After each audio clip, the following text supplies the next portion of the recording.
Iran का हाथ, हूथियों का साथ। इजराइल के लिए ये जोड़ी सिरदर्द की सौगात है।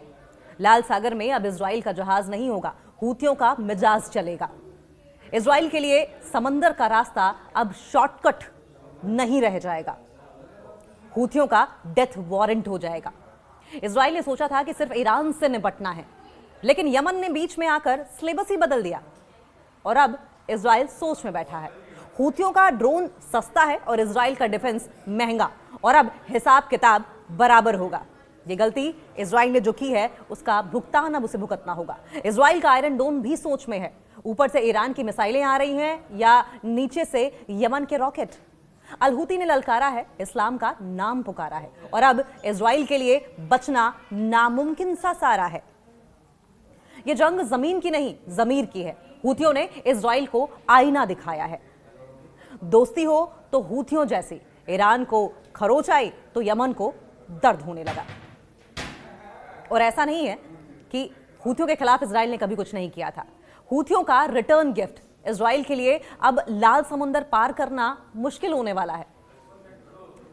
अब इसको ऐसे समझिए, लीजिए साहब, मिडिल ईस्ट के अखाड़ों में एक और एंट्री हो गई है। यमन के हूथी नेता अब्दुल मलिक अल हूथी ने यह साफ कर दिया है कि अगर ईरान पर आंच आई तो वो तमाशा नहीं देखेगा, क्योंकि जख्म तो इजराइल ने हूथियों को भी दिए हैं। अब इजराइल और अमेरिका के लिए सिरदर्द सिर्फ तेहरान से नहीं बल्कि यमन के पहाड़ियों से भी आने वाला है।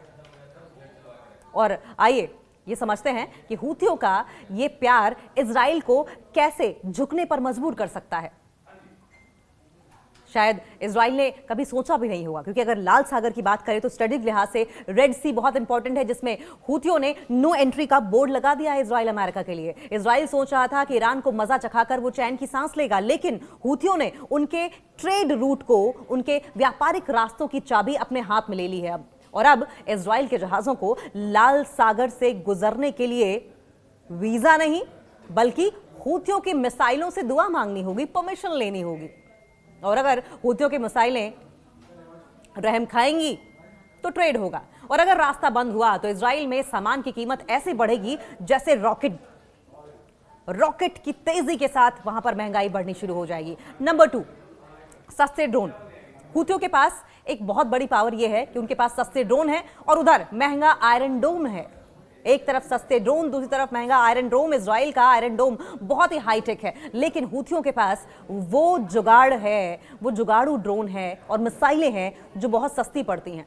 अब इजराइल को लाखों डॉलर की मिसाइलें दागनी पड़ेंगी सिर्फ उन ड्रोन्स को गिराने के लिए जो शायद हूथियों ने पॉकेट मनी से ही बना लिए हो। या तो अब इसे इस तरीके से कह लीजिए, ये तो वही बात हुई कि मक्खी मारने के लिए तोप चलाना पड़ा, और तोप चलाने में ही इजराइल बर्बाद हो जाएगा। इस्लाम पर हमला, इमोशनल कार्ड की भी एंट्री हो चुकी है। अल हूती ने इसे इस्लाम बनाम दुश्मन की लड़ाई बताकर मामला ही बदल दिया है, और अब यह सिर्फ 2 देशों की जंग नहीं रही है बल्कि एक धार्मिक मोर्चे की शक्ल ले चुकी है। इजराइल ने सोचा था कि वो ईरान को अलग थलग कर देगा, लेकिन यहां तो हूथियों ने भाईचारे का ऐसा हाथ बढ़ाया है कि अमेरिका और इजराइल अब नए मैप देखने पड़ेंगे उन्हें। नंबर 4, 2 तरफा मार, डबल ट्रबल कह लीजिए। इजराइल पहले ही लेबनान और गाजा के मोर्चों पर बिजी दिखाई दे रहा है।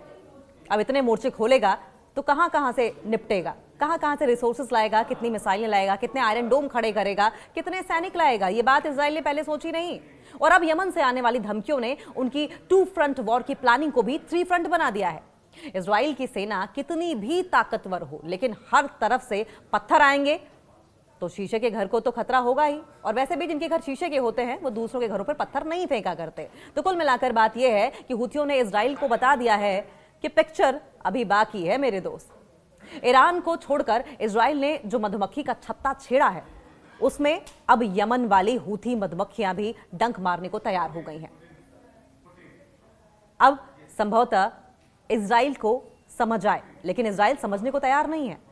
बात यह है कि यमन का ईरान को भी समर्थन है। अमेरिका इजराइल के खिलाफ एक नया मोर्चा खोलकर बैठा है। यमन के हूथी नेता अब्दुल मलिक अल हूथी ने हाल ही में एक कड़ा बयान जारी किया, एक ऐसा बयान दिया जिससे इजराइल अब परेशान घूम रहा है, क्योंकि इजराइल को डर यह है कि तमाम देश अगर एक हो जाएंगे तो इजराइल का क्या होगा। ईरान के प्रति अपना पूर्ण समर्थन हूथियों की ओर से घोषित कर दिया गया है, डिक्लेयर कर दिया गया है। और यह स्टेटमेंट उस समय आई जब क्षेत्र में, जिस पूरे रीजन में टेंशन अपने चरम पर है। ये पूरा विवाद, इसके मेन पॉइंट्स क्या हैं, ये समझते हैं। इस्लाम और मुसलमानों पर युद्ध की बात कह दी है, इस्लाम और मुसलमानों पर जंग की बात कह दी है। अल हूती ने इजराइल और अमेरिका द्वारा ईरान पर किए गए हमलों को लेकर केवल एक राजनीतिक टकराव नहीं कहा, बल्कि इस्लाम और सभी मुसलमानों के खिलाफ युद्ध करार दिया है। इस्लाम और सभी मुसलमानों के खिलाफ जंग करार कर दी है। और उनके मुताबिक ये आक्रमण, ये अटैक केवल ईरान तक सीमित नहीं है, बल्कि इसका मोटिव, इसका उद्देश्य पूरे मिडिल ईस्ट को डिस्टेबलाइज करना है। नंबर 2, हूथियों की अगर भूमिका की बात करें, तैयारी की बात करें, तो हूथी नेता ने साफ साफ कह दिया है कि उनका संगठन, उनकी ऑर्गेनाइजेशन ईरान और वहां की जनता के साथ कंधे से कंधा मिलाकर चलेगी, कंधे से कंधा मिलाकर खड़ी है। उन्होंने ये वार्निंग दी है कि वे किसी भी स्थिति में और विकास के लिए पूरी तरीके से तैयार है। किसी भी तरह का डेवलपमेंट होगा, किसी भी तरह की सिचुएशन आएगी, हूथीज इजराइल से मुकाबला करने के लिए तैयार हैं। इसका सीधा मतलब यह है कि हूथी ग्रुप्स आने वाले समय में इजरायली या फिर अमेरिकी हितों के खिलाफ सैन्य कार्रवाई तेज कर सकता है, यानी खुलकर हूथी इजराइल के खिलाफ सामने आ सकते हैं। लेकिन इस टेंशन की अगर बैकग्राउंड की बात करें तो 28 फरवरी की घटना, जब टेंशन बढ़ी थी, जब 28 फरवरी को इजराइल और अमेरिका ने ईरान पर एक जॉइंट अटैक किया था, एक साथ मिलकर इन्होंने अटैक किया था। ईरानी अधिकारियों के दावे के मुताबिक इस हमले में लगभग 1300 लोग मारे गए थे, 10,000 से ज्यादा लोग घायल हुए थे। और सिर्फ इतना ही नहीं, इसी के जवाब में बाद में ईरान ने उन गल्फ कंट्रीज, उन खाड़ी देशों इराक और इजराइल पर ड्रोन और मिसाइल से अटैक किए, जहां पर अमेरिकी मिलिट्री बेसेस हैं, जहां पर अमेरिकी सैन्य ठिकाने हैं। नंबर 4, इसका प्रभाव क्या होगा?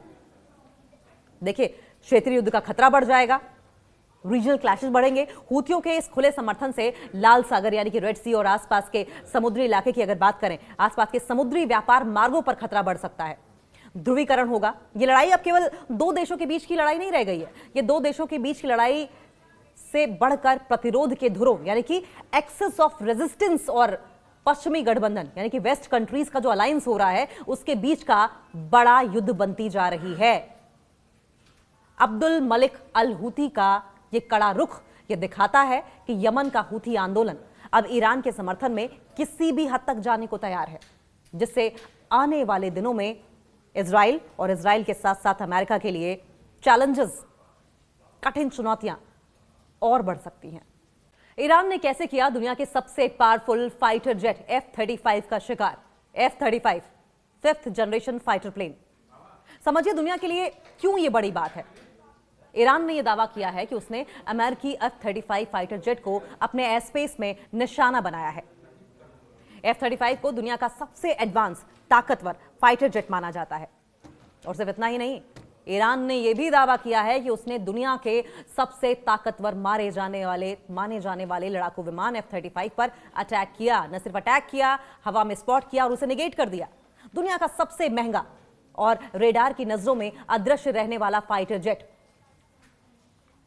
स्टेल्थ टेक्नोलॉजी से लैस, रेडार को चकमा देने वाली स्टेल्थ टेक्नोलॉजी से लैस रहने वाला फाइटर जेट ईरानी मिसाइल का शिकार बन गया। जिस F-35 को दुनिया का सबसे सुरक्षित लड़ाकू विमान कहा जाता था, सबसे सेफ फाइटर प्लेन माना जाता था, आज उस पर ईरान के हमले और उसके गंभीर रूप से डिस्ट्रॉय होने की, क्षतिग्रस्त होने की खबरों ने डिफेंस सेक्टर में खलबली मचा दी है। ईरान के Islamic revolutionary guards corps IRGC के मुताबिक फाइटर जेट को स्थानीय समय के मुताबिक सुबह लगभग 2:50 पर मिडिल ईरानी एयर स्पेस में एयर डिफेंस सिस्टम द्वारा मार गिराया गया। IRGC ने कहा कि यह हमला 125 से ज्यादा अमेरिकी और इजरायली ड्रोनों को रोकने के बाद हुआ, लेकिन यह अमेरिका के लिए बहुत शर्मनाक है और इसका असर जो हथियारों की खरीद फरोख्त करती है ऑर्गेनाइजेशन सिप्री, पूरी दुनिया भर में हथियारों की खरीद फरोख्त, उसके दाम कितने हैं इसको मॉनिटर करने वाली एक कंपनी है, एक ऑर्गेनाइजेशन है सिप्री। इसका असर सिप्री पे भी देखने को मिलेगा F-35 के प्राइसेस में या डिमांड्स को लेकर। ईरान ने F-35 फाइटर जेट को कैसे टारगेट किया, सबसे बड़ी बात तो यह है। देखिए, कुछ रिपोर्ट्स ये कह रही हैं और ईरानी मीडिया के मुताबिक इस हमले में ईरान के स्वदेशी, ईरान का इंडिजिनस बावर 373 एयर डिफेंस सिस्टम का उपयोग किए जाने की बात कही जा रही है।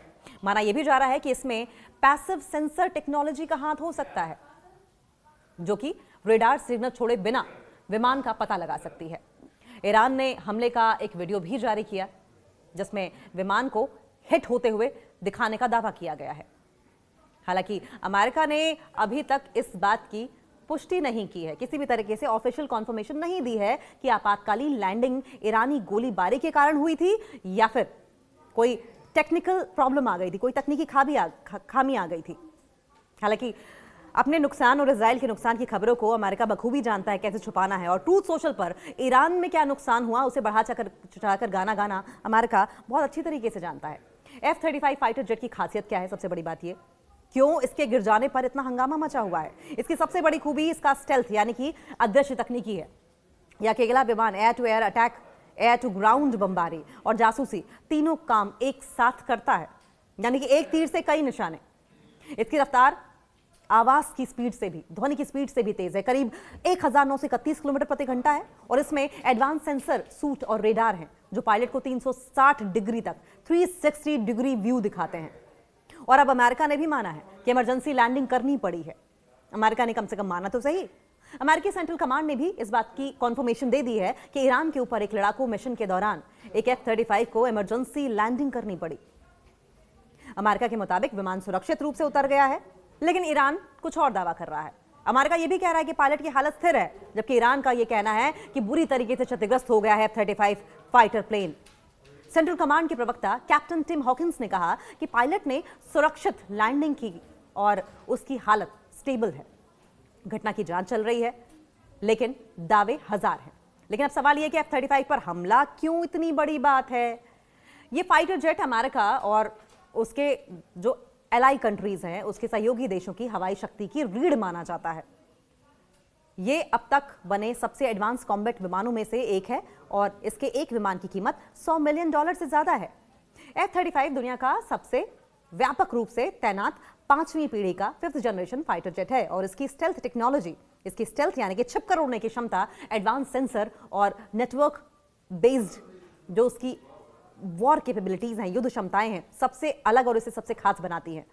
इस खास तौर पर रेडार की पकड़ से बचने के लिए डिजाइन किया गया है, जिससे कि ये भारी सुरक्षा और हवाई क्षेत्रों के अंदर तक जाकर भी काम कर सकता है। और यही वजह है कि बहुत ज्यादा हो हल्ला हंगामा F-35 फाइटर जेट के गिर जाने से हुआ है। F-35 फाइटर जेट का सेंसर फ्यूजन भी बेहद खास है। F-35 सिर्फ डेटा इकट्ठा नहीं करता, बल्कि ये रेडार, इंफ्रारेड सेंसर, सैटेलाइट और अन्य विमानों से मिलने वाले इनपुट को प्रोसेस करता है और उन्हें मिलाकर जंग की रियल टाइम पिक्चर भी तैयार करता है। इससे पायलट खतरों का पहले ही पता लगा लेते हैं और खुद दुश्मन की नजर में आने से पहले ही अपने टारगेट पर अटैक कर देते हैं। और यही वजह है कि अगर इसे थोड़ा सा भी नुकसान पहुंचता है तो वो भी बहुत मायने रखता है, वो भी चर्चाओं का विषय हो जाता है। और अब तक अमेरिका के 16 विमान नष्ट किए जा चुके हैं। देखिए, ब्लूमबर्ग की एक रिपोर्ट कहती है कि जब से युद्ध शुरू हुआ है तब से अमेरिका के कम से कम 16 विमान नष्ट हो चुके हैं।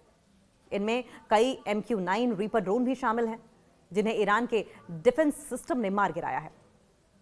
इन ड्रोन्स को इस तरह से डिजाइन किया गया है, अगर ये नष्ट भी हो जाएं तो ज्यादा नुकसान ना हो, और इसलिए इन्हें अक्सर बहुत ज्यादा जोखिम वाले मिशनों में इस्तेमाल किया जाता है।